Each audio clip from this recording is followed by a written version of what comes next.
Diversity. It's for everything except ideas. So we now have one of these pseudo-progressive documentarian videos about the supposed problem of diversity in tabletop gaming, and I watched the whole thing even though I was 90% certain it was going to be awful and stupid, and it was awful and stupid, but I don't want to limit to that. I don't want to just write it off. I want to go in and explain why I think these things, because I think dialogue is important. And at least one of the people involved in this has actually bothered to talk to me in the past, so yeah, we might as well return the favour somewhat. But be warned, there is a hell of a lot of sexism and racism and a complete lack of diversity in the one sphere that's most important, which is ideas, in this whole film. And if you're familiar with tabletop and familiar with shenanigans I've been involved in over the last, 16 months now, then you may recognise some of the people involved, and you'll know instantly that they're talking out of their arse. So I'm not going to put the whole thing on here because I think that's disrespectful. Plus, my responses and everything would probably take you to about 3 hours or something. So where there's a bit of repetition and so on, I'll try and cut that out, and I'll just address points as they come up where there's something important.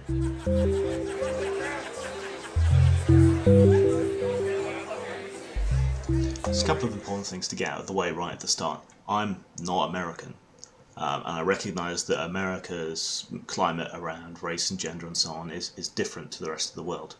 I wish America would realise that about the rest of the world. So it's important to keep that in mind. So when I'm talking, I'm obviously mostly talking from my perspective, but I have travelled in the US and on the continent. I have been involved with gamers around the world, South America, North America, even Africa, Spain, France, Russia, Eastern Europe. I've been involved with gamers there, helping them out, setting things up, selling products and so on. So I've been around, to coin a phrase.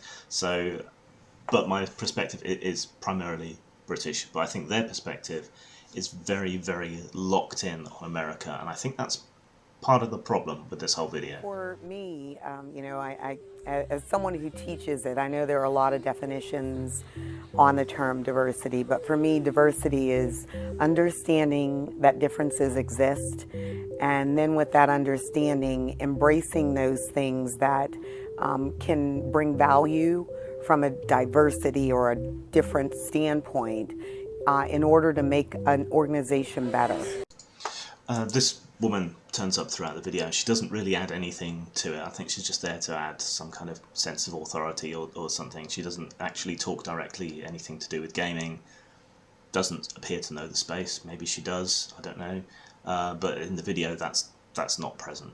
And she's wrong. Diversity just means having a variety of things. There's no inherent or innate necessary value to diversity in anything except ideas. Now, you may be more likely to get different perspectives and ideas from people with different life experiences and so on, but we're talking about a fictive space, so that's not quite as applicable as it is in other areas, because we're talking about fiction. Everybody's talking about stuff that's made up, essentially. So as long as you've got people of skill, diversity is irrelevant in everything except ideas. And we saved up our money. We bought the red box set for D&D. And we're flipping through it, and I was going to run a game for us because I was sort of the storyteller. And even as we flipped through, I saw in the book there were never really anyone that was like us. A few points there. Firstly, that was back in the 70s. Secondly, things have changed since then. And thirdly, in an RPG you can make up anything you want, and that's particularly true of older versions of D&D, which had much less set backgrounds and ideas. So that doesn't seem particularly relevant to me, especially given shifts and changes that have happened since then, which are not necessarily for the good. You've got to remember that the whole D&D thing was very much set in what they criticised later as being the Western European fantasy tradition of Tolkien, Robert E. Howard, Fafhrad and the Grey Mouser, and all the rest of it. So it was all very much rooted in that tradition. We didn't have a lot of other sources to draw on at the time. So this strikes me as a bit of an historically unfair judgment, shall we say. It's also worth noting, though I haven't really decided quite where I stand on this yet, that during a lot of the Gamergate debates and so on, some studies came up that showed that most players, don't seem to particularly care about representation in their games. And this may be different for computer games than role-playing games. Role-playing games are much more cerebral, much more immersive in a lot of ways than I think a lot of computer games are. But for computer gamers, the avatar doesn't seem to matter as much as some people think it does, and that may follow through into tabletop. I suspect it doesn't, but it's worth noting that that point's somewhat in contention. Some people certainly seem to care a lot more than others. My very first tabletop gaming experience ever was actually really terrible. Okay, there's several of these horror stories at this point of people saying how awful and terrible their first role-playing experiences were. And honestly, I think a lot of gamers, regardless of their physical sex, their gender representation, their colour, their sexuality, I think a lot of us can empathise with having bad sessions with bad GMs and bad players. But of course, in this, it's presented as though, this is the players being necessarily sexist or necessarily racist or dismissive for some other reason. We've all got horror stories. I mean, my first ever game of D&D, it wasn't my first RPG, but my first ever game of D&D nearly put me off that kind of fantasy role-playing for life, because I managed to creep all the way up on this sleeping dragon and stab him in the eye before he woke up. But the games master was so flustered by me doing something that was outside the bounds of the rules that existed that they just ruled it, didn't do anything special. So that kind of experience, that kind of hidebound experience, can be just as awful. And the things they're talking about here, like having your character knocked out and taken out of the game and having to be rescued by the other PCs, and you don't do anything for the whole session.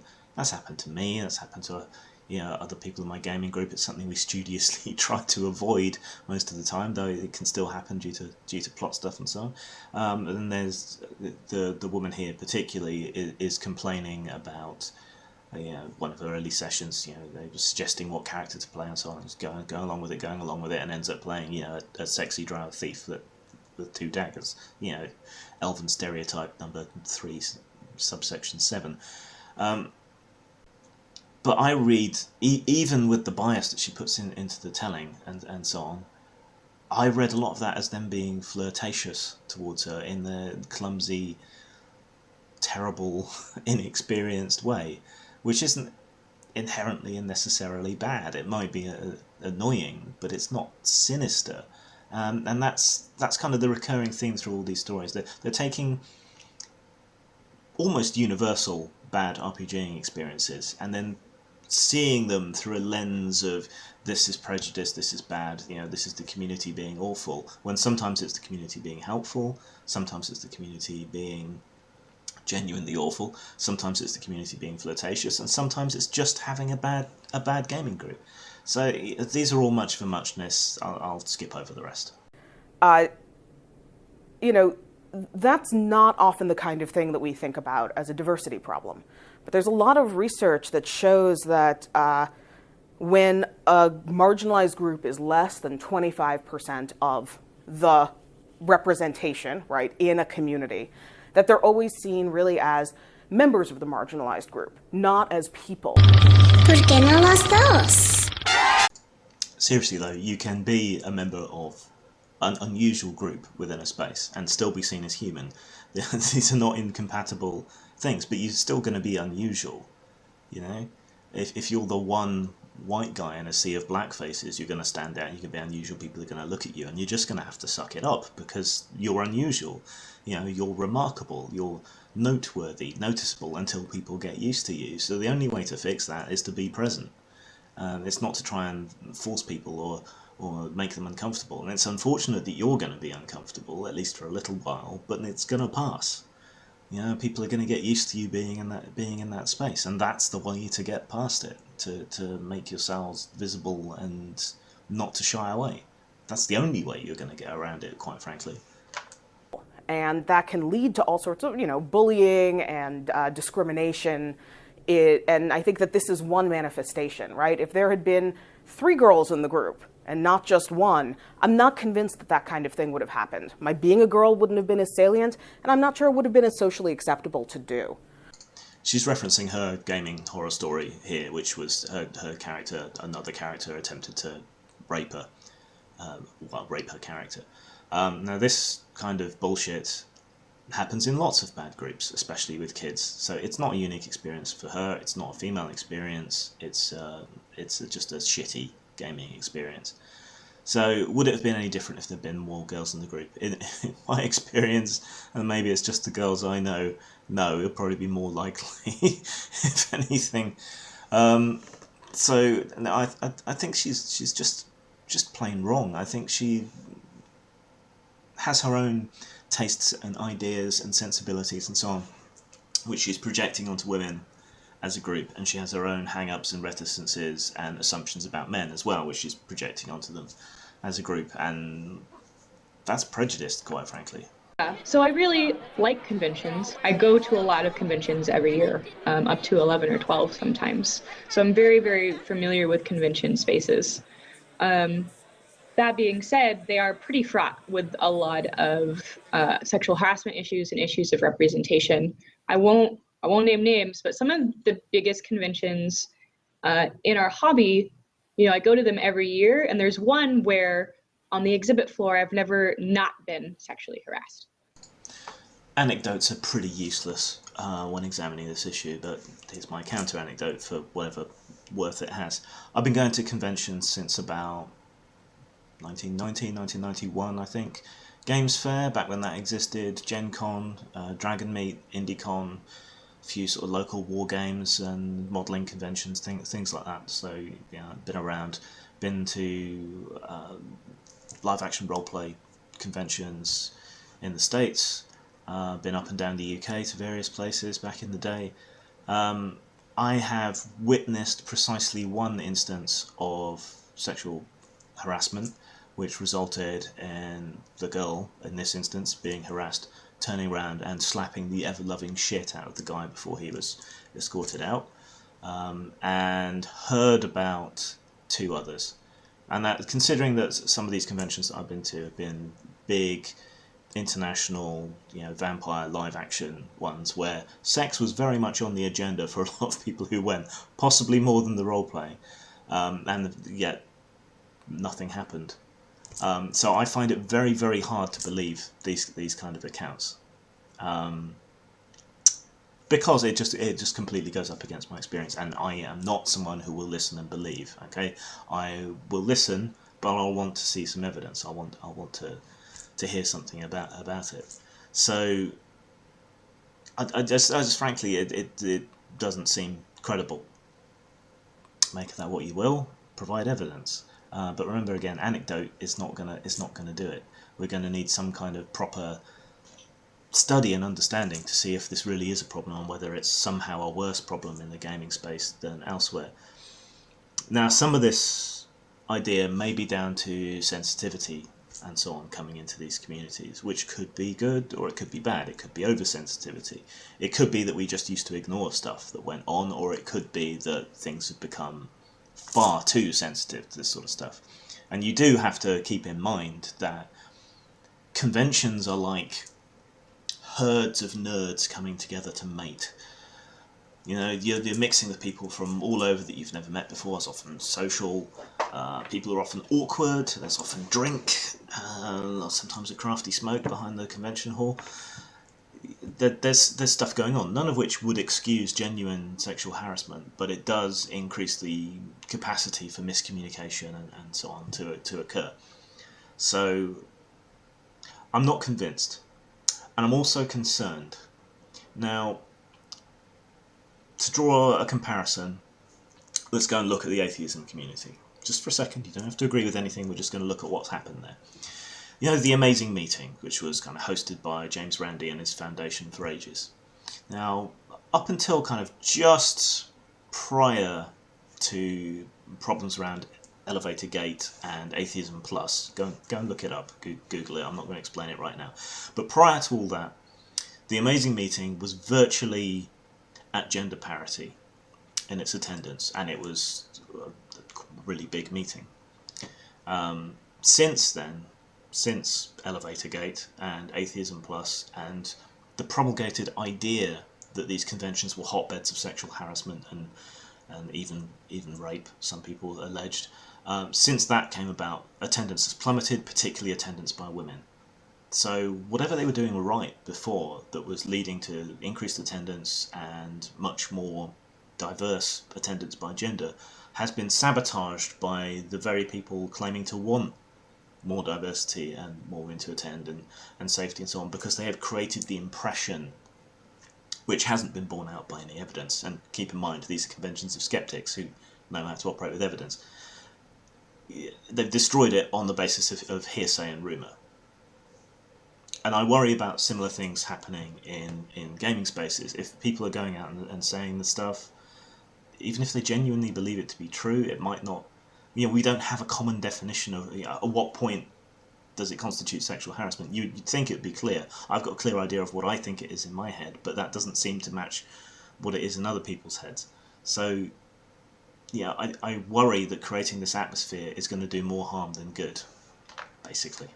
I've heard too many stories of harassment. The microaggressions that happen are phenomenally hard. Stories still aren't going to cut it, I'm afraid. We're going to need evidence. So to build a case, right? Argue the point. Show other people that this is a genuine problem. Because when we challenge you on it, you don't seem to have anything. And that's a problem for people who operate on evidence, like me. And point of order, a phenomenally harsh microaggression would not be a microaggression. And I'm sorry, I can't take you seriously if you use a term like microaggression. Anyway, I just can't. It's absurd. And just, I don't know, like I can't imagine a world where Gen Con has a place for me to exist happily and peacefully. I don't know if it's genuine prejudice that these people are running into. At least not on the basis of gender or sexuality or race. The common denominator, the common thread running through pretty much everyone on this video is that they are the kinds of people who will go in and disrupt other people's fun, other people's spaces. They will speak out against things that they perceive to be racist or sexist or microaggressions, etc., whether they are or not. They want to police the space. They want to be the arbiters of what's allowed and what isn't allowed. They want to get people thrown out if they don't follow the arbitrary rules that they come up with. Sometimes that's going to be a good thing, sometimes it's going to be a bad thing. My experiences have prejudiced me against this attitude, and I know that they've prejudiced a lot of other gamers against this attitude. And so when we encounter people like this, we get incredibly wary. And that may be what they're picking up on, is that they're not welcome, not because of their race or their gender or their politics or per se, but because of what they do, how they act in the space, how they presume to dictate to other people, how they presume to attack other people and smear and slander them in various ways. And that is where I think the reaction's coming from. So my first Gen Con was not a pleasant experience. I actually have a little bit of a blog post about it, but primarily every year I've gone to Gen Con, I've always run games. It's sort of like what I like to do. And people would come and sit around the table. Some people would sort of look at me, then look that I may or may not be GMing, and then they would just walk away. Other people would sit at the table and go, so when's the GM going to show up? Oh, you're GMing? Do you know anything about gaming? Or if I played in a game, someone would then like turn to me and say, so this is what a rule book looks like. I hope you're smart enough to understand what I'm about to tell you. I've had a very similar experience because I wore a suit to a convention.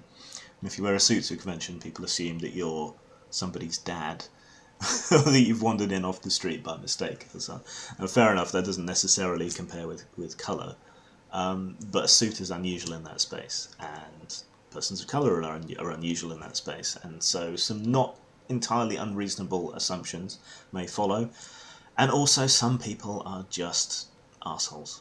Right? And your colour and everything else matters not one jot as to how these people behave. It seems to alter your perception of it, though. Actually, almost exclusively do not play games at conventions with people that I do not know anymore.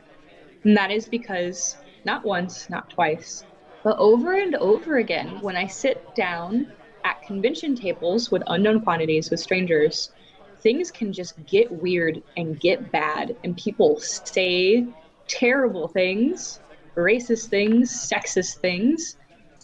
This is kind of what I was talking about, and you also have to consider that leisure is people's escape and their safe space, if you will, from a lot of things, and a lot of people who aren't sexist or racist or any other kind of bigot will tell racist or sexist jokes or whatever amongst themselves when they're relaxing and in private and they feel that they're amongst friends, where it's safe to do so. It doesn't mean that they're actually racist or sexist. The point of these jokes is often the fact that they're shocking and socially unacceptable, and that's what gives them their humour value.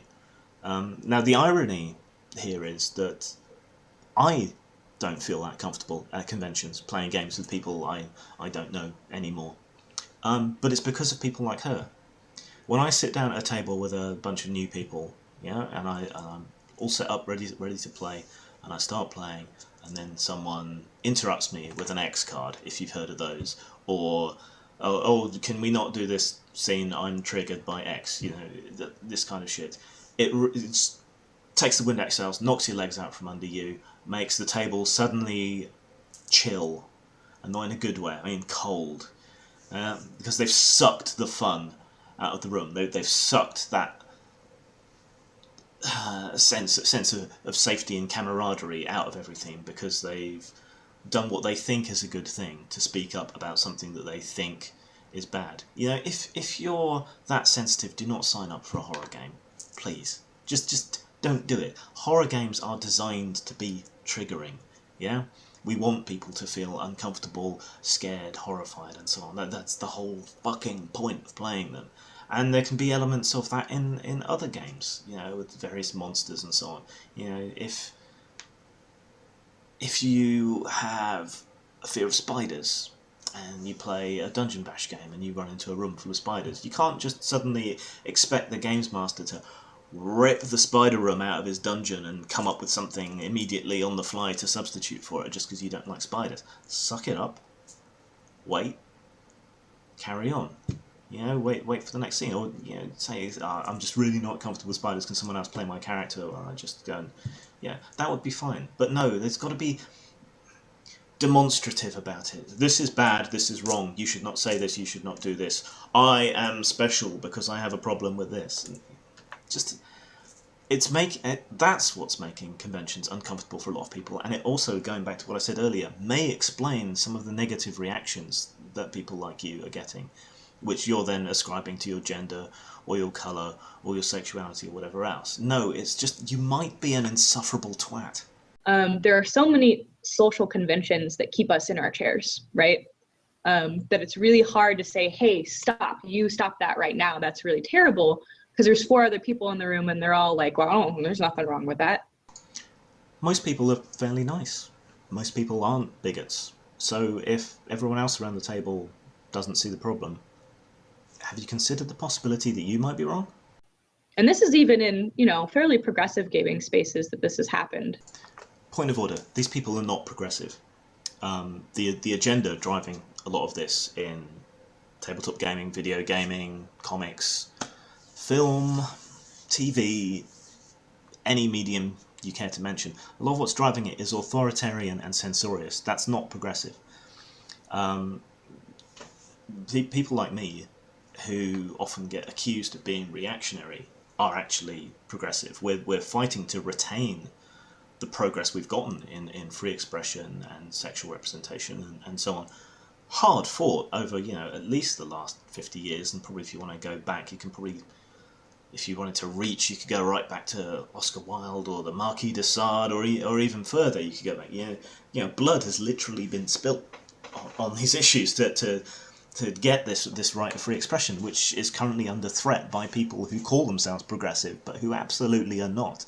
So, point of order there. Plus, if it's happening even in these so-called progressive spaces, again, I think you have to consider that you might be the one in the wrong. Continuing to expose myself to gaming tables where I'm not having fun, because the whole point of gaming is fun, does not make sense to me anymore. Right, and from the opposite side of the aisle, I feel very much the same. People like you have, from my point of view, sucked the fun and life out of the hobby and crushed it.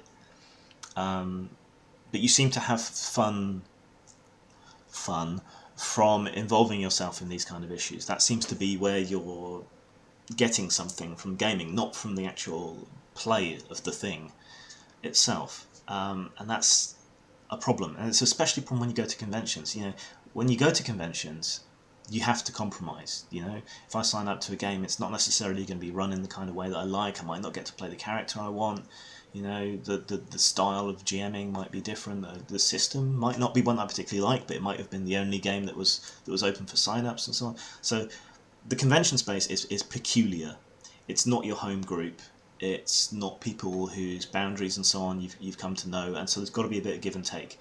But you seem to be, well, you and the other people on this recording seem to be less willing to give and much more willing to take within the convention space and within the design space. I'm a little worried about the types of players that I'm going to encounter. Congratulations, you're prejudiced. And you've created prejudice in me that's made it very hard for me to enjoy conventions, because I'm constantly waiting for that other shoe to drop the whole time. And you know, I'm waiting for someone to scream I'm offended or whatever, and it just makes the whole, what should be a fun, pleasant, escaping experience and a good networking opportunity and an opportunity to meet new gamers with different perspectives and different ideas. It just makes it fraught. And this goes back to what I was saying about the amazing meeting. You've created this atmosphere where you look down on everyone else around you and you make everyone else nervous.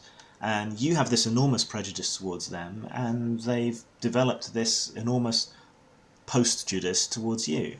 It's this woman, I can't remember her name, it's not someone I'm familiar with, but she seems to have effectively decided to create a safe space by having her own conventions or her own sub-conventions. It's Krista, that was her name, KristaCon. That's not any kind of solution either, you know?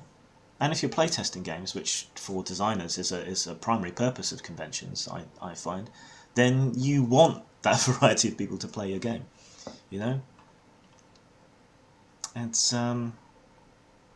just this whole argument, this whole hyper PC politics has just made everything fraught and difficult and tense, and that's not what any of this should be about. It should be about fun. I don't think that girl earlier knows what fun is, but she at least said the right thing. When I went to Gen Con for the first time in 2011, I literally walked in the door at the convention center and was physically stunned by the number of white people, like white dudes. I was like, whoa, like that is a lot of white dudes, right? That's racist! And not in a scared way or just kind of stunned. And Marissa reminded me, she's like, that's not what our local cam is like, you know. And I'd gone to cam conventions for forever, right? Yay, finally someone I know, even if he's been a bit of a racist prick there. And Mark, you're whiter than Christmas in Lapland, so I don't know what the fuck you're talking about.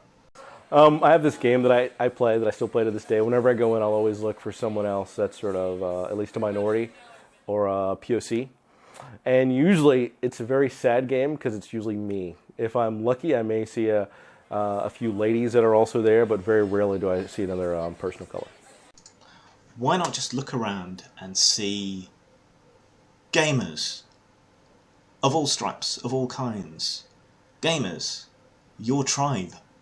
Yeah, that's what you're there for. That's way more important than something as insignificant and pointless as how much melatonin they have in their skin, surely. Or whether they have an innie or an outie between their legs. These are gamers. These are your people. Yeah? They're all here to have a good time. Odds are they don't give a flying fuck what race you are either. So just leave it. This is an escapist space, a convention, a game. Yeah?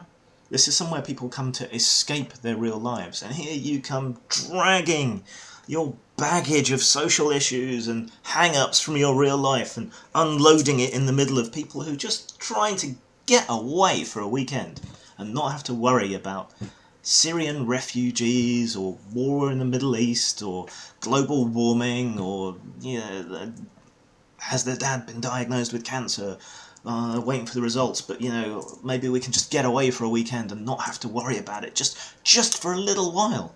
Just spend some time amongst gamers without being judged for being a gamer, without being called a dork and a nerd and being given a swirly and being wedgied and hung from a tree. Maybe we can just game and have fun and get away from all that grinding real life bullshit, including the racism and the sexism and the homophobia and everything else. Maybe we can just game. But no. It is largely, or in my opinion, largely about economics. Fuck yes. Something I can agree with absolutely unequivocally. Yes, pretty much all of this worry comes down to economics, right? Because certain demographic groups, for various reasons, have less access to monetary resources. So when it comes to conventions, at least, they're perhaps less able to travel. When it comes to games and things, got less disposable income. Even though tabletop gaming is really cost effective, it has certain organisational problems. So if it comes down to a toss-up between the latest hardback copy of The Strange and a second-hand PlayStation 4 game, some people are going to take the PlayStation 4 game because they're going to be able to just put it in and play it, meet up with people on the internet and play, and it has less of the logistical issues, despite the costs being relatively similar. But when it comes to conventions, at least, you got your travel, you got your hotel, you got your food, you got your drink, you want spending money while you're there. All of these things are economic pressures. But they exist on a broader scale on demographics in at least tabletop gaming, probably more than video gaming as a whole. Because you've got to admit, tabletop gaming is pretty nerdy. And there are cultural issues here as well. There's hostility towards education in certain sectors, and before anyone accuses me of being Scalia or something, I'm also talking about in white communities. In a lot of white working class communities, there is a lot of hostility towards book learning, towards reading, towards maths, schoolwork, anything that could be perceived as similar. I've known working class gamers from white communities, from black communities, from Asian communities, and they've all had similar pressure to varying degrees over their enjoyment of their hobby. Because it's seen as nerdy, there's often bullying at school and so on around nerd hobbies, or at least there was. I don't really know what it's like anymore. I think this may be part of the reason for the culture clash we're having. I think old school nerds very much have that siege mentality of having been treated as disposable gimps their entire lives, whereas perhaps the millennials, with nerd chic and everything, haven't necessarily been treated as badly. So there's this disconnect where older nerds see gaming space as a safe space for them and a place where the fact that they're gamers is first. Also, there's an older attitude towards race and so on, that race does not matter. We just ignore it. Whereas the millennial attitude is very much more put identity politics front and centre. Race absolutely matters. It's super important and must be involved in absolutely every decision and everything that I do, and it's everything that I am, which you don't get in older progressive groups. So I think that's part of the culture clash is there as well.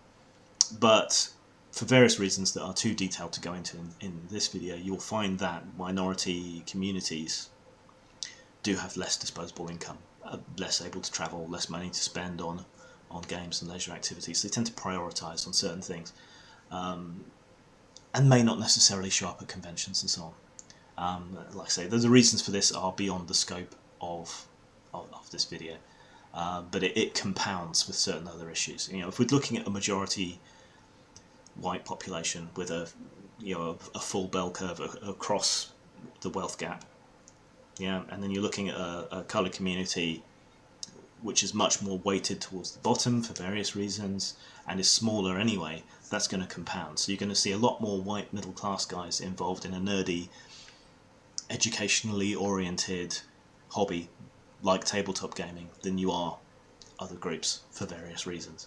I think that bears out. It's a very touchy topic, so ask me stuff before jumping off on anything. But I think that's all involved. class, wealth, these are the major things driving divisions in our society.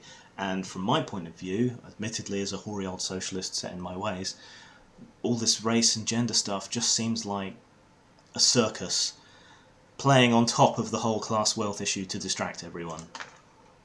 It is exceptionally difficult for me to attend a con because I'm a Sabbath observant Jew.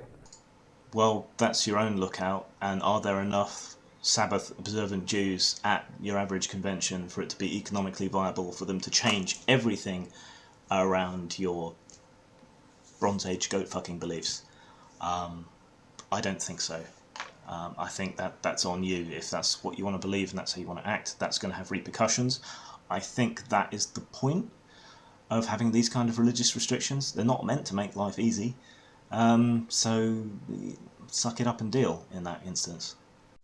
And before anyone gets on my case, I'm equally scornful of all religions. They are all fucking stupid. All right? So cons start on Friday, go till Sunday morning. For most of the con, I don't write, I don't spend money, I don't use electricity.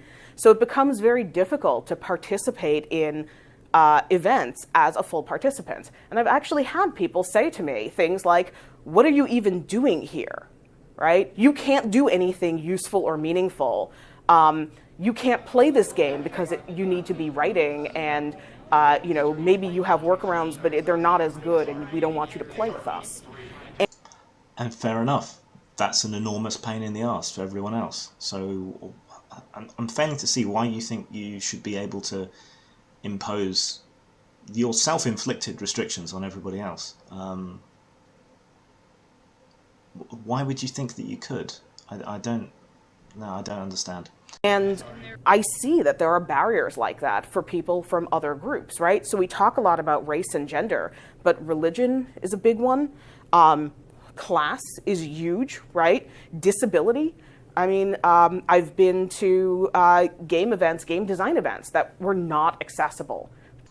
I don't think it's kosher, if you'll pardon the pun, to compare your religious restrictions with people's physical disabilities. Physical disabilities are not a choice. They're imposed by circumstance upon people.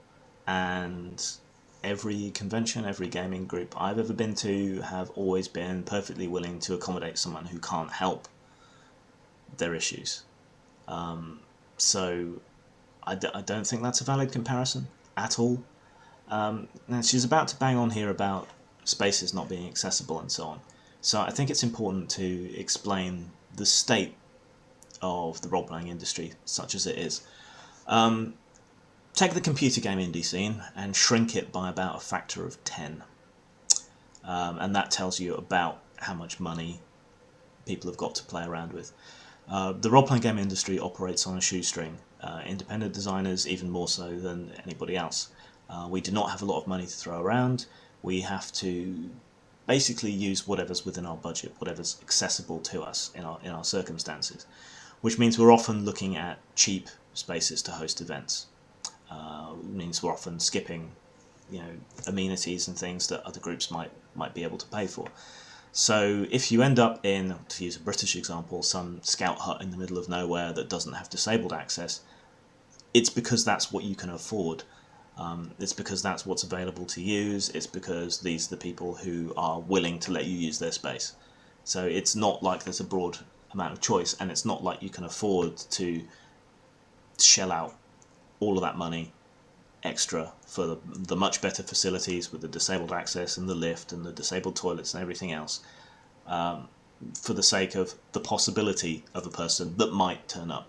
It's just there's not the margin there on events or books or products or anything to really cope with that. And it sucks. If there was more money in it, I don't think it would be a problem, but there isn't, and so it is a problem. I think it's unfair to judge event runners who are often, already volunteers or pouring their own money into things on that basis. It's not fair. I'm really weird because I have a lot of positive experiences, but a lot of that is because I curate very carefully, and I will investigate a space before I go there and kind of try to feel out whether or not it's going to be a friendly space. If you're only ever entering spaces that agree with you which are safe. Where's the diversity? That said, especially in game stores, I find there's a lot of resistance to treating me like a normal person. Okay, there's a whole bit here similar to the earlier part about bad experiences in gaming sessions, but this time about stores. Now, not to apologise for bad stores, because I've had my fair share of awful experiences in game stores.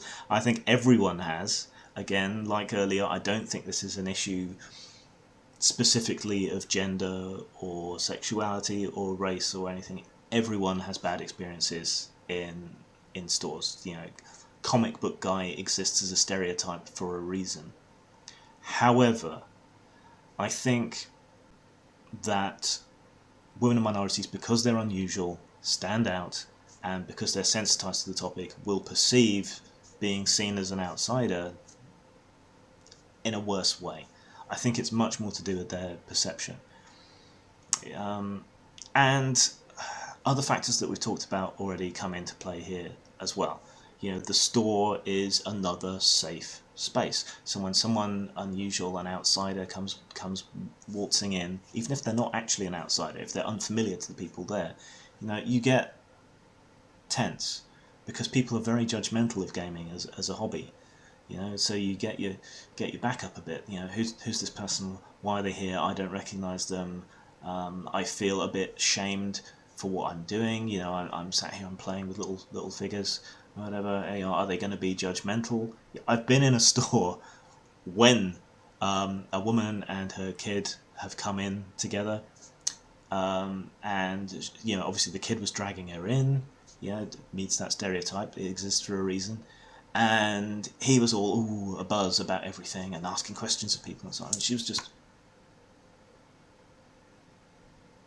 looking down on everything and sort of, oh, I don't think I want you to be involved in these things, and you know, just judgmental and horrible. So you know, when someone comes in that doesn't fit the community, isn't known in the community, people get antsy, and I think that's an understandable, if unfortunate, reaction to these kind of things. And a lot of stores are bad. Again, the margins are often very small, so they're often dirty, you know, run on a budget, so you know, who's going to be able to work there? The enthusiast, who is probably one of the more socially awkward people who can't get a job somewhere else, or wants the job there so badly because maybe they're a bit too into things.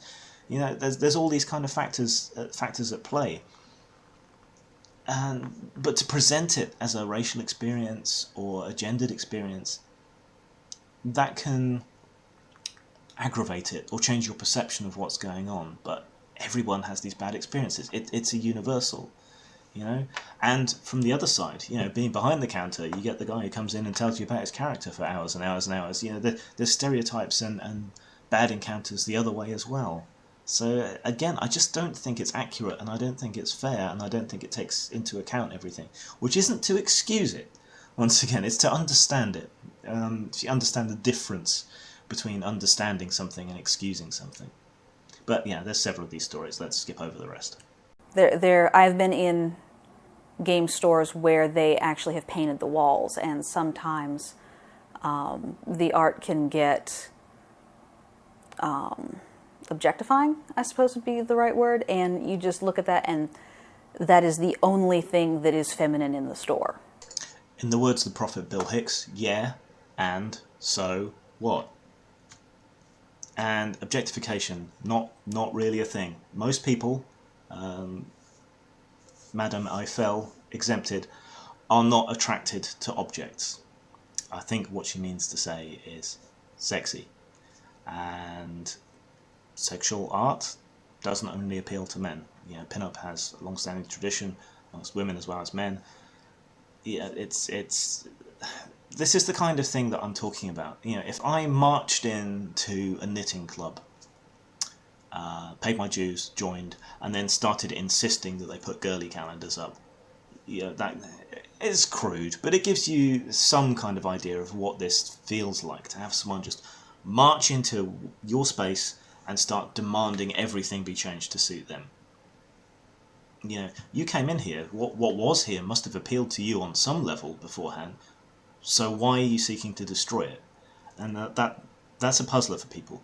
I'm sure you see it as improving the space, but you joined the space. This is part of the appeal for a lot of people. So why wreck it? Add, don't take away. If you're in Albuquerque and you wander into a game store, it's probably a little whiter than Albuquerque is on average, but it actually still has Hispanic people that go there because it's their local game store. That's like their local community. That's racist! Dude, you're whiter than a cocaine party hosted by Zenith the Albino, alright? Why are you so fixated on race? Why does it matter? Yeah? These are gamers. That's what matters in that space. That is the only thing that matters. And I see the same thing in other cities that we go to. Like, they look like the cities to some degree, but they are always a little whiter and much more male. I mean, that I think is even more pronounced. And if I waltzed into a knitting club, it would be older, much more female, and probably very white as well. But no one's up in arms about that. So why this? Why isn't it allowed to be predominantly male or predominantly white? Why is this treated as an inherently bad thing rather than as a result of a huge variety of factors? Why is it treated like this is intentional, like people are trying to keep minorities out, which isn't the case at all. They just don't like their shit being fucked with. That's all. But that's read as racism, as sexism, and all the rest. But why? Why isn't it okay that this be a majority white, male, middle-class pastime? Why isn't that alright? Why is that necessarily evil, wrong, and bad? Why must it necessarily be forcibly changed?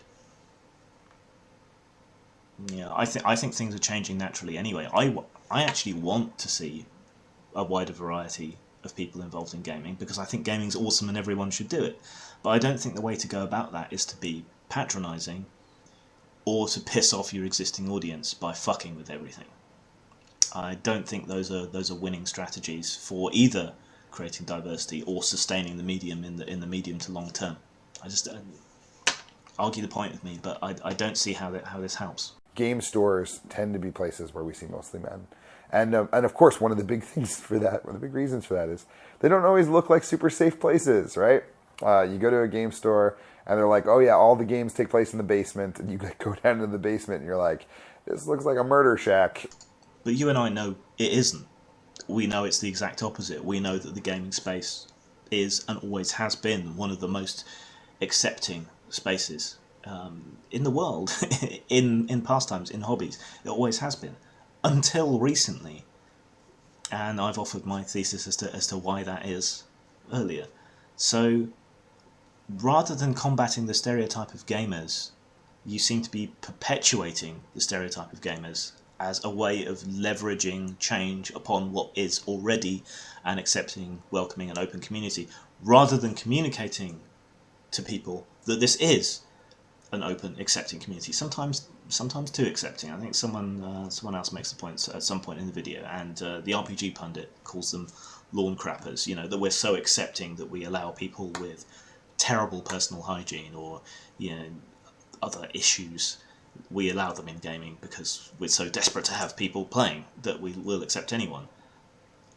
I think there's some argument to be had whether that's a good thing or a bad thing, to what extent it's good or bad that we let certain people in. But I think it's definitely bad to perpetuate a wrong stereotype about gamers as a tool to try and leverage personal ideological beliefs upon gaming, the community. Again, argue it with me if you want. But mostly the demographic there is dudes primarily. But I don't really go to those places because half the time as a female, I usually feel uncomfortable or insulted. I'm like, well, F this noise. I'm going to go elsewhere. Like the demographic is not all weens anymore. And, they need to get over that because it's like we want to play too. That's racist! I can virtually guarantee you that once people have got used to your presence as an outsider and they've gotten to know you, they will not give a flying fuck about any of the things that you're concerned about. That you're concerned, that they're concerned about. They won't give a shit. Won't give a damn. Won't give a tuppenny toss. won't give a fig, won't give two tugs of a dead dog's cock. It's just not going to factor into anyone's thoughts at all for the vast majority. You're occasionally going to run into a genuine racist or a genuine misogynist here and there, but probably less likely in gaming communities than in the wider world, to be honest. What's keeping you out of these spaces is not the spaces, it's you, it's your prejudice, it's your, I don't like the looks of these guys, even though they're probably the nicest guys in the world once you get to know them. So it's not, it's you. It is you, I'm sorry, it is. Thinking about diversity as just about identity is a mistake, because you may be marginalized and you may have power. This is actually an incredibly good point, but possibly not quite in the way she meant it. The social and political climate that we have at the moment, though backlash has started to build, if you look at South Park and pushback in academia and so on to certain social justice warrior extremists, the backlash is coming. But that backlash is coming because, just as she says, you can be marginalized and have power, an enormous amount of power, because people are so utterly terrified of being just accused of being misogynist or racist or homophobic or whatever, and with good reason. A mere accusation of something in a world in which we have Twitter mobs and in which companies are so utterly terrified of bad PR that they have no balls. That's a situation in which the supposedly marginalized do wield enormous social power. I mean, look at the way in computer games that Japanese developers are running scared of the social justice warrior mob. Removing things from Street Fighter, not releasing Dead or Alive Extreme Volleyball in the West. There's a number of other ones. I'm not particularly into the anime games that have been hugely affected, but you go look it up. One Angry Gamer has a good blog that lists a lot of these issues, and it's happened to Western games as well, and it's happened in tabletop as well. This kind of enormous social pressure upon designers to censor, and it's on the this sounds extreme, but I want you to listen to me. Okay, it's on the same continuum of censorship that the Charlie Hebdo slayings are on. Why don't we see Muhammad cartoons being reproduced in newspapers and on television when one of these massacres happens? Because massacres happen. Because the threat of violence, the threat of repercussions, hangs over everyone. So they have to make a decision. Do we be bold and do we publish this stuff and do we risk that? Or do we self-censor? And it's still censorship. In this instance, much milder. I only use that extreme as a way to get the point across. But you have the threat of bad PR. And it doesn't matter that it's a tiny, tiny minority of particularly vocal activists. They can have this big seeming PR effect because they often interlaced with the media, as we saw during Gamergate with the false narratives being spread about that. They have a lot of social power. It's not necessarily directly a financial power, and I think as that's being realised, that's why they're starting to lose their influence. But it's there. And it's an enormous amount of power, and it's not being wielded responsibly. It's being wielded to censor. It's not being used to add things. It's being used to take away things. And that's no good for anyone. That doesn't lead to more diversity. That leads to less. Right? So the fact that I am, a Jewish woman, great. Those are marginalized identities within games. Doesn't change the fact that I actually practically have a lot of social and pragmatic authority and power that I can share with people who don't have as much power that I do. But when I look for people to share with, I ask myself, how hard is it going to be for them to get resources elsewhere? It kind of gets into an affirmative action thing here, which is just another form of prejudice. Now, earlier I went into how I think a lot of this is down to class and wealth, and that marginalised communities are often poorer anyway. But the answer is not to look at the black guy and say, okay, we're going to pay for him to go to a convention. We're going to raise some money to help him get his game out, whatever. That's not the answer, because that's just racism. What if he's a rich black guy? He's a black guy, he qualifies, you're going to give him the money. Maybe he doesn't have the money at the moment for the project, but you're still financing it. It just doesn't follow. No, attack the actual problem underlying, attack the wealth problem if people are poor, let them apply. And just by the law of averages, you're going to end up helping marginalised communities, which will tend to be people of colour or women or disabled or trans or whatever anyway, but without the blatant and upfront prejudice about it. So, attack the actual problem, wealth and class, rather than the coating on top. We shouldn't just have an invisible norm for what it means to be a game designer, because then we're erasing the voices of so many people who could make games that we would love to play and that would express things that we don't yet know how to do with role-playing games, right? Nah, bullshit. The existence of an average, a norm, a typical, does not erase anybody. It just describes what's normal. Yeah, normal has somehow gotten this negative connotation. I don't quite know why. If you describe heterosexuality as being normal, it's because it's the most common. It doesn't carry any judgment with it at all. Abnormal doesn't necessarily carry any judgment with it either. It just means something's unusual. So I don't quite know where that's coming from. But it definitely doesn't erase anybody. It just means that if you're a game designer who doesn't fit that average, that typical, then you don't fit that typical. It doesn't prevent you doing anything. It's just, norms are emergent. They're not enforced, And secondly, I don't think it's right to say that we necessarily get anything special from just picking on someone because of their race or their sexuality or whatever. Especially in the world of fantasy. We're all imagining anyway. I've never fought a dragon, but I've written games that involve fighting dragons. I've never met an alien. I've written games that involve meeting aliens, I'm not homosexual, but I can empathise with. So when you say that someone can't write something outside their experience, then we'd have no fiction. And you're also denying people's basic humanity, their ability to empathise and to understand others and to express things from different points of view. But this seems to be a more general problem there. So say you wrote a science fiction book that was rooted, that the main story is rooted in a really racist, xenophobic society. Odds are the author would be considered racist and xenophobic by these kind of critics. And there's no reason to think that. There's this bizarre extent that the death of the author goes to with people, where they make these huge, leaping, bounding assumptions about an author derived from their work. And it's just not justified. And it's the same with games. This is not something for us to save or step in with some great, problem-solving thing that's going to make it all better, because that's antithetical to solving the actual problem. But then what? If we can't do grand dramatic gestures, what can we do? We can lead by example by not giving a shit and having it not matter. That seems to be the best way to go about it for me. Look, someone else, recognisable. Huzzah! But look, he's from Evil Hat. And what did Evil Hat do a couple of times? What did they do specifically to me a couple of times? Did they leverage their market share to have me censored? Why, yes. Yes, they did. So any pretense of being for diversity with them is, ironically, skin deep, because when it comes to ideas and oppositional ideas and disagreement, they are absolutely 100% not for diversity.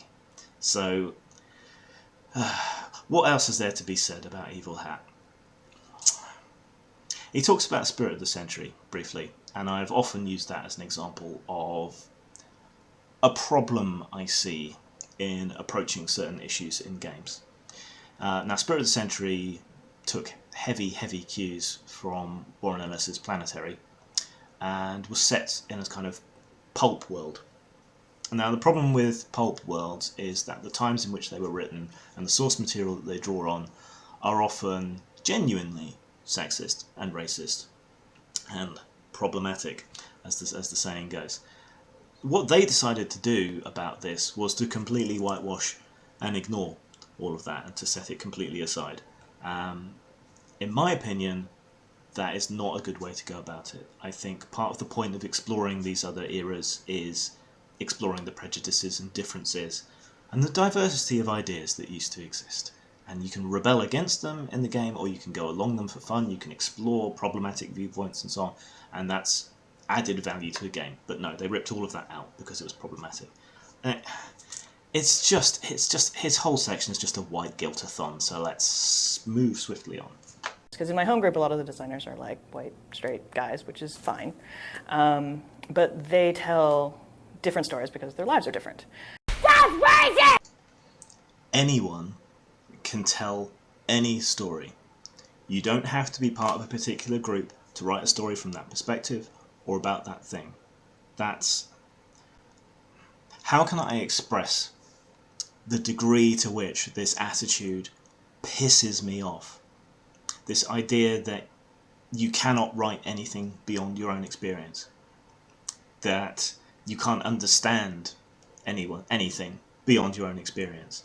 It's just... People go on about objectification and all this, and they often well overstretch it, but that attitude is the most dehumanizing thing I ever hear out of anyone's mouth. It's just... It's obscene, it's insulting, it's dehumanizing, it's delegitimizing.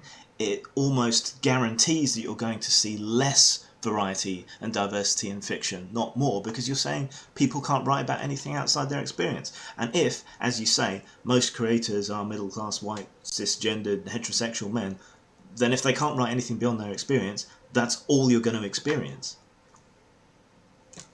It's just... I don't have the words to express how insulting that is. A perfect example is one of the games that I'm co-developing with Sarah Richardson and Marissa Kelly, Bluebeard's Bride, which is a feminine horror game in the tabletop space. As it turns out, it is the only feminine horror game in the tabletop space. As far as I know, and the research I've conducted, this has never really been done before. I don't even know what feminine horror is. Google is no help whatsoever. But I would venture to suggest that Vampire the Masquerade is a feminine style horror. It certainly had a lot of appeal to women. The default sense of the play and so on was definitely along those lines. So in so much as such a thing can even be said to exist, which the internet seems to disagree with, I think it's already been done. But, secondary point. I find it very interesting that you react to a perceived but non-existent exclusion from gaming, perceiving it as all male, by creating games that are explicitly and out there as being exclusively female. This is touched on by a couple of others. Games like, I think it's Night Witches, where you all play women and you've got absolutely no choice in the matter. The only game I can think of where you have to play a guy is if you're playing pure vanilla Space Marine in the Dark Heresy universe. That's about it, as far as I can think of, where you're constricted by men, and there's no reason you couldn't play a Sister of Battle attached to a unit or whatever anyway. So you're reacting to a perceived but non-existent prejudice and exclusion by creating games that are intentionally prejudiced and exclusionary. And that's happened with LARPs as well. So only women are allowed to play this LARP, whereas other ones you don't get that the other way around. And it seems counterintuitive, counterproductive, hypocritical. I could go on. As soon as I started writing stories about things that women cared about, B, writing stories about women care about and getting other women to write stories about what women care about, and then 3, prove that it could be financially viable through a Kickstarter. During the Kickstarter itself, I had 4 other people contact me to say, do you need more games? Okay. Successful Kickstarters do not make a game financially viable in the sense that it's viable as a business, as a game. In the computer game world, look at Sunset. That was successfully backed. Game came out, sold 4,000 copies. That was it. Huge tirades, rants, public meltdowns on Twitter and so on by the developers. Awful. Look at Feminist Frequency for another example. Blatant fraud, backed to the hilt. Lots of money, lots of charitable money coming in from big companies like Intel and so on. Total fraud. Just Google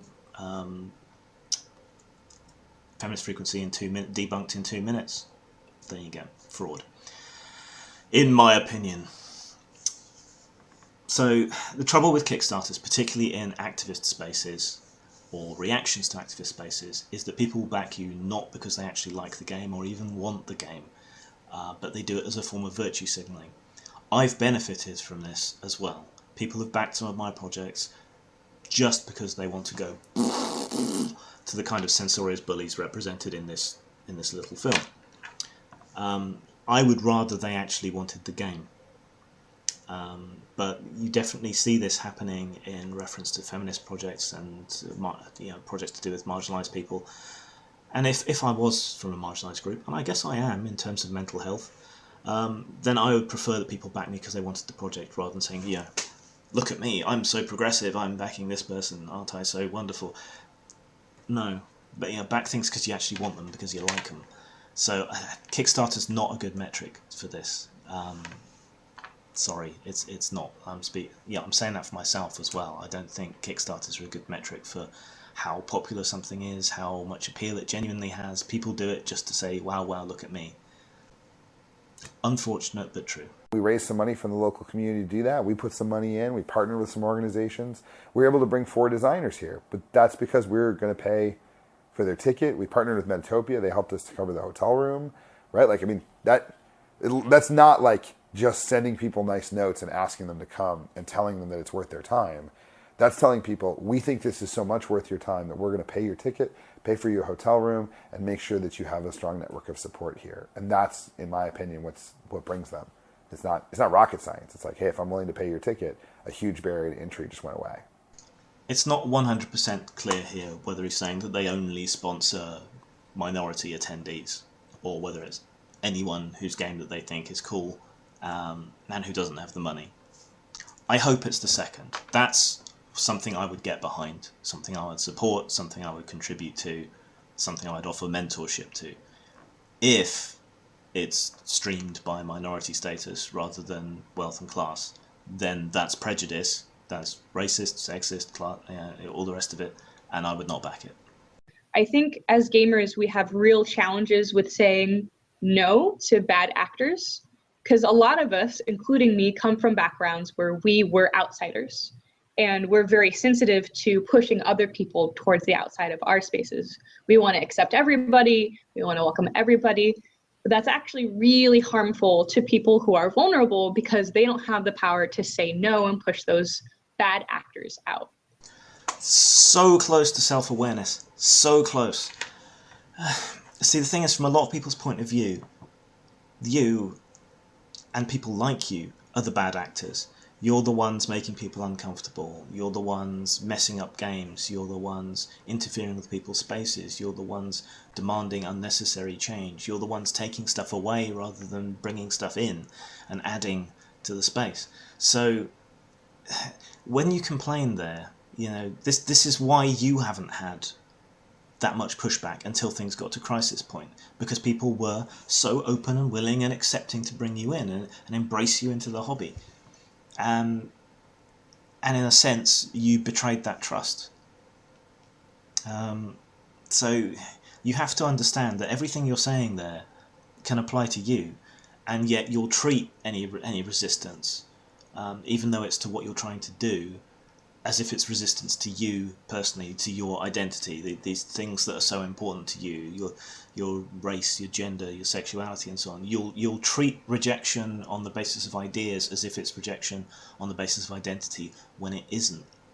So I would be very, very careful about encouraging people to push out bad actors when so many people see you as bad actors. I don't necessarily think that you are. I think some of you are sincere, but I just think you're going about things the wrong way, and I think you're going about things in a counterproductive way. And this kind of behaviour is exactly the kind of thing I'm talking about. The first game we put out was Don't Rest Your Head, but the first large game we put out was Spear of the Century, and we made lots of first-time publisher mistakes with it, but one of the big ones was, boy, there were a lot of American straight white dudes. Sorry I'm white! Sorry I'm male! Sorry I'm white! Sorry I'm male! Skip to the end. One of the things that I feel like role-playing games lacks is a diversity of setting, a diversity of different perspectives. That is a breathtakingly ignorant thing to say. There are games for just about any setting, genre, at all you care to think of. Just looking at D&D settings alone, you know, Al-Qadim, Inner Earth, you got Dark Sun, Planescape, which itself is just a shattered variety of bizarre ideological and philosophical perspectives all mashed together. You know, even if you just limited yourself to D&D, that would be a lie. You know, so it's really hard to take anyone seriously who says that. Sorry, mate, but bullshit. It's very kind of stuck in that Western European perspective. Sit down, because what I'm about to tell you may well shock you. Western Europe is not a homogeneous single culture. The French are very different to the Germans. The Germans are very different to the Swiss. The English are even different to the Welsh and the Scots. There is no single Western European culture, and the mythology of each culture is different. Okay? Oh, it's so annoying. If someone said that about Africa, these kind of people would be up in arms. But you say it about Europe. I mean, God, we've got the Nordic traditions, we've got the Scandinavian traditions, we've got the Central European traditions, we've got English folklore is very different to anything else. All right, then you've got Poland, you've got Slavic culture intrudes into Western Europe. Greece, that's, you know, that's part of Europe. You know, their mythology and so on, very different to everywhere else. You know, if we're talking about the Romans, that's very different to talking about the Holy Romans. You've got Turks. Europe is fantastically diverse, even without, you know, resorting to stretching it. And treating it as this singular whole is just bullshit. But that's that Americano-centric perspective that I talked about way back. They think their culture is everyone's culture, and they think Western European culture is their culture, but it's not. Everything's very different. So, case in point, if you can get hold of a copy, get hold of a copy of Dragon Warriors. Okay? It's an old RPG reprinted by Serpent Star Games, can't remember which, but it's an old classic, originally written by Dave Morris, a couple of others, and it draws very much on ancient English folklore for its setting, its monsters, and everything else about it. Then go read D&D. It's chalk and cheese, and yet they're both supposedly in the Western European tradition. No. Again, this is just bullshit from people who don't know what they're talking about. I wish they did. You know, maybe we should do some panels on the differences in European fantasy traditions. That would be a worthwhile thing to do, I think. To appreciate European diversity, along with everything else, would be a good thing to do, I think. And so I wanted to create a game that highlighted a culture that's different than the typical medieval Western fantasy culture that gets put into role-playing games. What happened with how we came to live here is that I was really trying to do it in a respectful way, in a way that would skip to the end. Basically, it's another boatload of white guilt, but he did a good thing. He decided that there was a gap in the market. He decided that he would fill it. He went out. He drew a lot on Native American cultures, tribal cultures, and so on. Put it all into a game. Put it out. Great. Got some feedback. Bit negative, but took it to heart rather than saying, well, I tried. I did a good thing. Yeah. So more of the self-flagellation, unfortunately. So have the courage of convictions. If you make what you perceive to be mistakes, learn from them and move on. But this kind of this self-loathing, it's that's no good for anybody either, and that's not going to contribute to anything. It just turns people off. Why do you hate yourself? You didn't do anything to these people. You went out of your way to make a game that celebrated their culture, and you still feel like shit, and you still let people bully you over it. And be proud. You did a good thing. You made a game. Genuine, heartfelt, awesome. All right, don't let the bastards grind you down. I feel like I have gotten really lucky in finding the indie tabletop community. Gaming aside, it's one of the most progressive sub-communities, at least in Word, that I have encountered. And, everyone's trying to figure out how to back it up with deed. They're not progressive.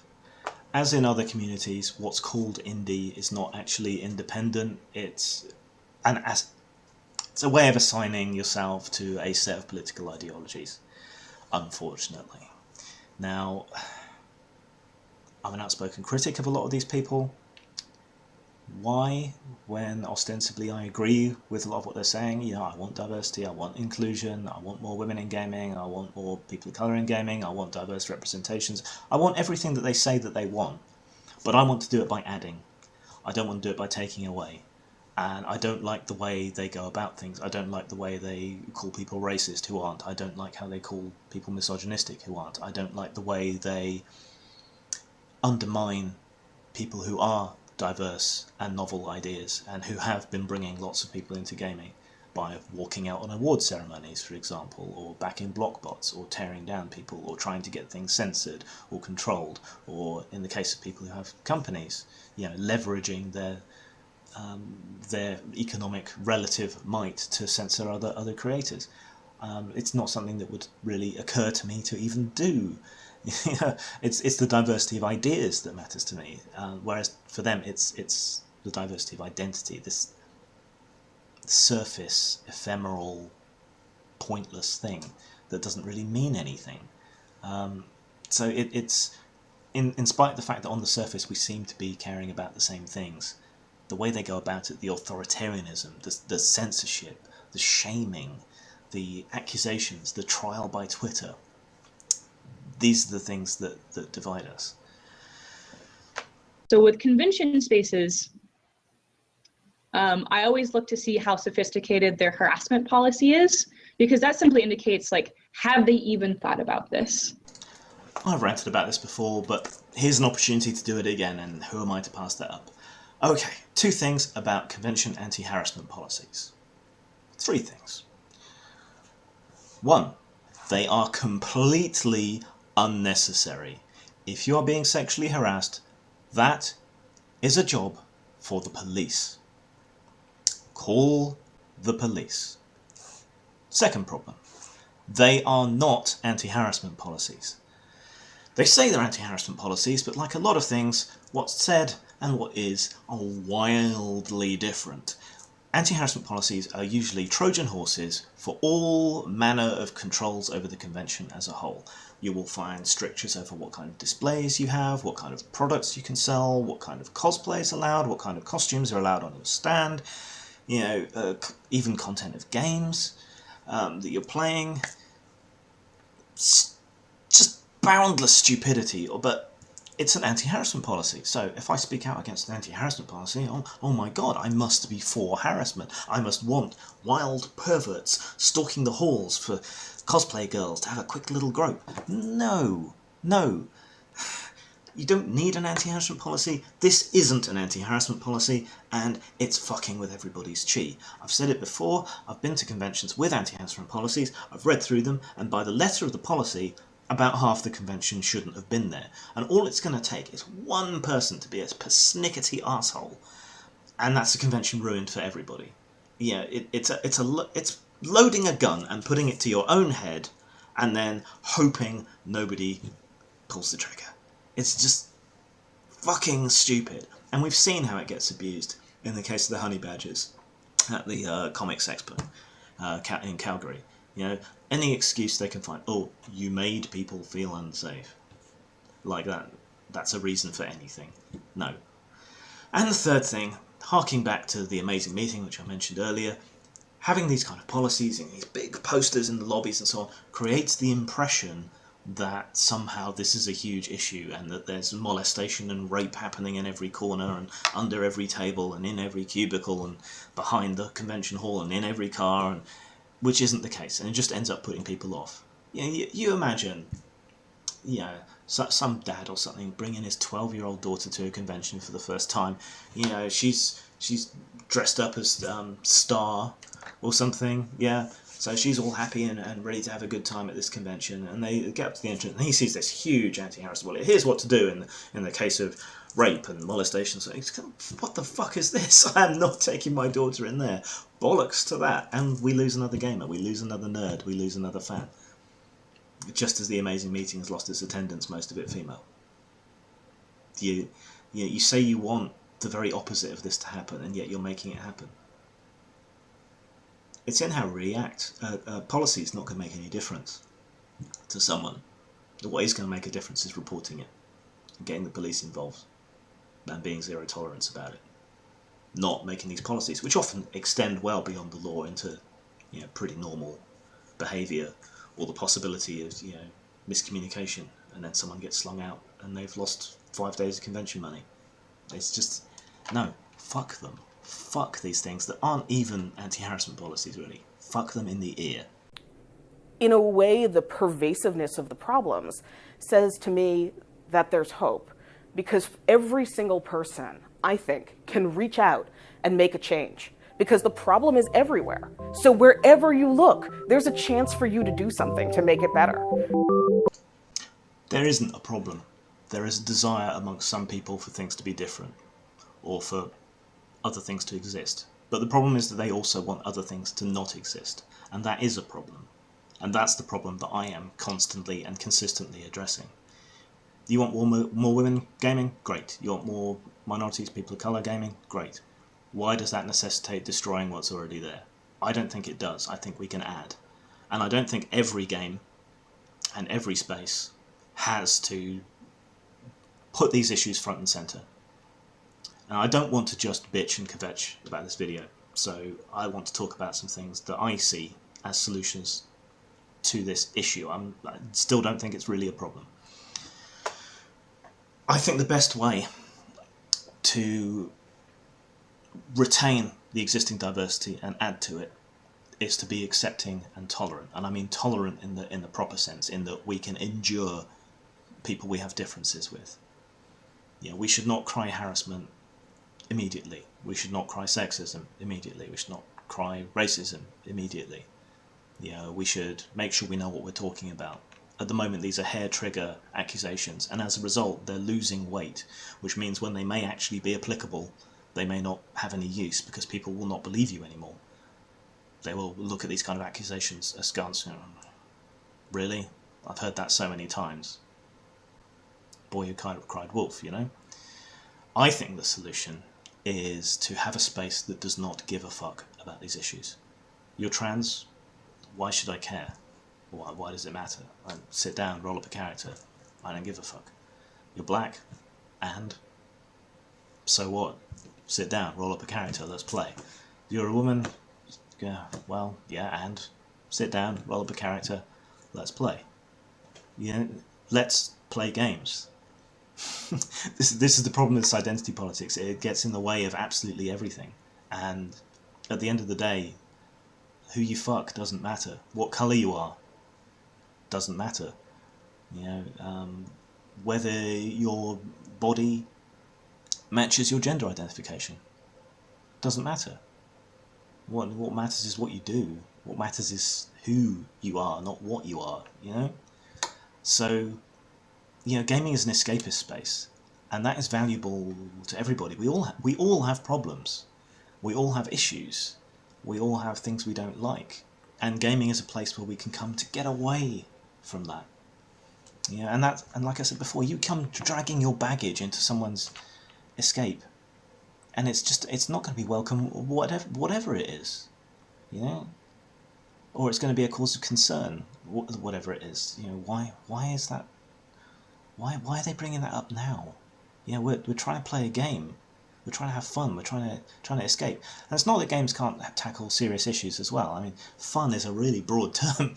If you enjoy playing an imprisoned homosexual in the same prison as Oscar Wilde in 18 whatever, and enduring beatings and scorn and whatever else, then more power to you.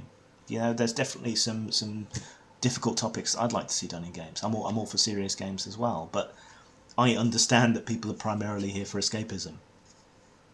and that your issues are unwelcome, basically, and that they don't matter. I mean, here is a place that has always been accepting. That's how you've gotten in. That's how you've gotten such headway. I mean, game designers are way more diverse than the gaming audience, and I think that's actually a really positive thing. It shows that there's less barriers to you accomplishing things within this community. But by placing these identity issues at the absolute centre of your existence and everything else revolves around them, you miss out on so much, and you see everything as hostile. I mean, going back to those stories at the beginning, they were all fairly normal stories that just about any gamer could tell of bad role-playing experiences.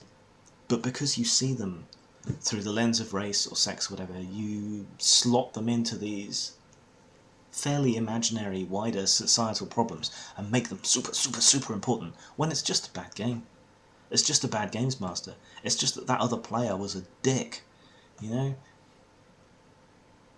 So, to me, the solution is the same one it always has been. The thing that made gaming become diverse and welcoming in the first place. In that it's an escape, and it's an escape where these things don't matter. You know, I'm a 40-year-old dude going grey, running to fat, but I can roll up, you know, a young, strapping 22-year-old barbarian and, you know, live out my fantasies that way. Or a daring young space pilot, or a wizened old kung fu master, and this crude matter doesn't matter. It doesn't. The matter doesn't matter. Your head does. And that takes me right back to how I started this whole thing. Because the only diversity that matters is the diversity of ideas. And everyone in this whole film is all singing from the same hymn sheet. There's no diversity of ideas there. There's no room for diversity of ideas. Often there's no room for argument. There's no room for dissent. There's no room for another point of view. So you say you're for diversity, but not the kind of diversity that matters. And that's the problem. Yeah, I believe that many of you are sincere. I just think that you are not going about things the right way and that you're causing damage. And all I want is for you to accept that I am being sincere when I criticise you, and when I say these things are a problem, that your anti-harassment policies are leading to censorship and they're going to end up wrecking a convention, that they're not anything to do with anti-harassment, that by telling people to change stuff you're interfering in their creative process and trying to censor them, and instead you should do what some of the people here did, some of these designers. You should make your own shit.